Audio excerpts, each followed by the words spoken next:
Hey everyone! In this third short tutorial video, I'm going to walk you through the process of georeferencing the screen captures of the maps we pulled from the Mapping Urban Fracture website. My purpose in these videos is to demonstrate GIS techniques that you might be interested in using alongside the content on the website.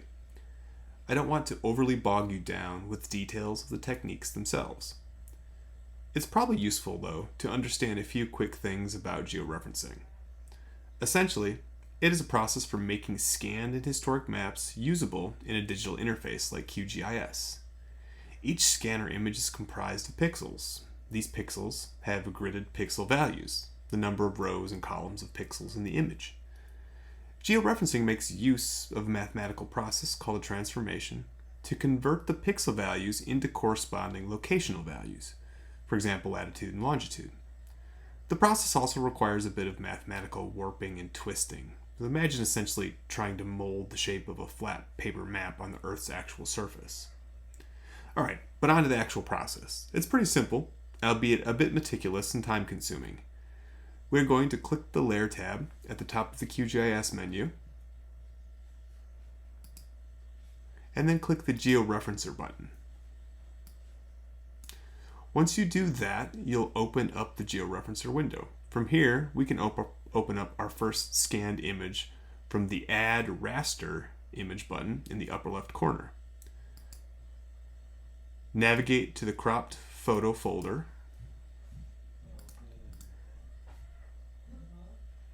and then find your 1954 image. Before we get started, let's also add a base map to the main map window from the Quick Map Services plugin.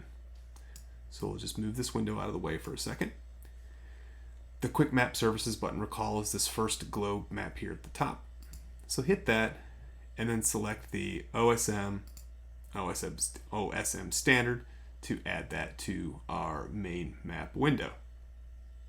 Let's also really quick change the coordinate system here to make sure that it's correct. If it does happen to say EPSG 4326 here at the bottom, make sure to change it to 3857. To change those, you would click this button here and then select the appropriate one. You can even search for them. We want to make sure it's this EPSG 3857, which it already is, but just to show you how you can search for that, you would click on it and then select OK.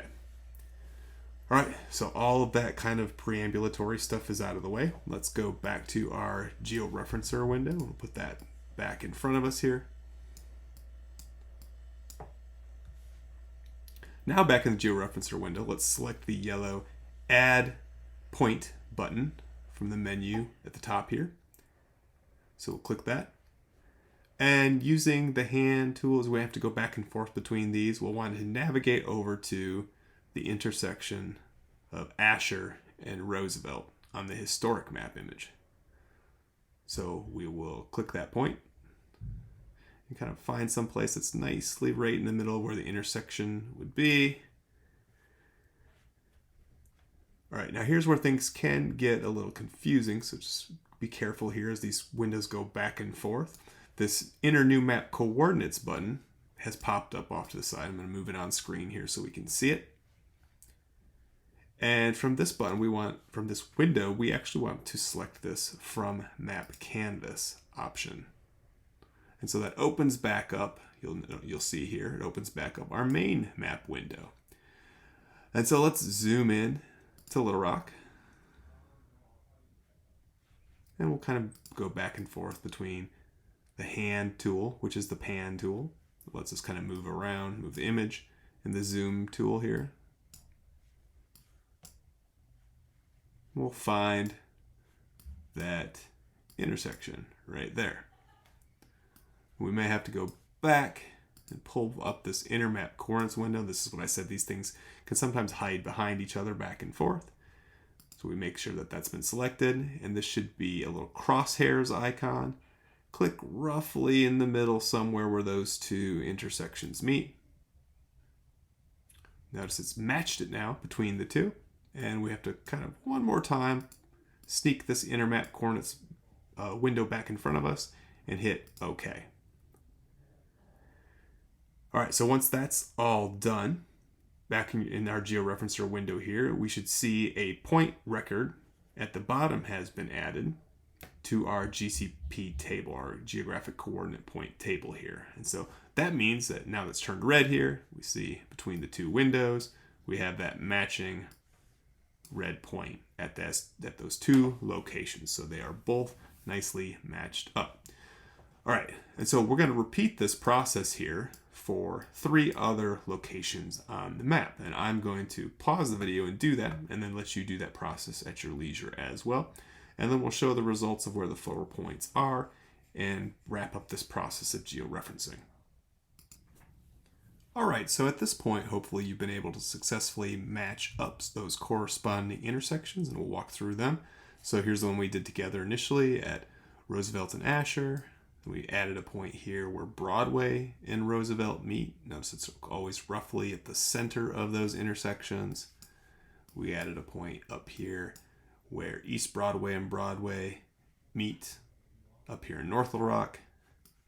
And then finally one a little bit further out here on what is now where Markham and University Avenues meet in the center of that intersection as well. And so if we look at our georeferencer window, scroll out, yours should look something like this also, with those corresponding matching points. And remember, you always put the point on the historic paper map first before finding the matching point in the map window on the main map. So you should have your list of 4 points here as well. Okay, and so just a few other things to wrap up this process. We're going to finish up this set of final steps here by actually performing the georeferencing operation. And so hit this, we'll go up here and find the yellow gear here at the top. Change the transformation type if it's something else to thin plate spline. Make sure your target CRS is matching here at 3857, so it should look like this, EPSG 3857. If not, of course, you can go in and change it, either from the drop down or search for it like we did to match it up on the map. We want to, at output file, hit the ellipsis button here, navigate to our GeoRef photos folder, and we'll save it there as 1954 modified.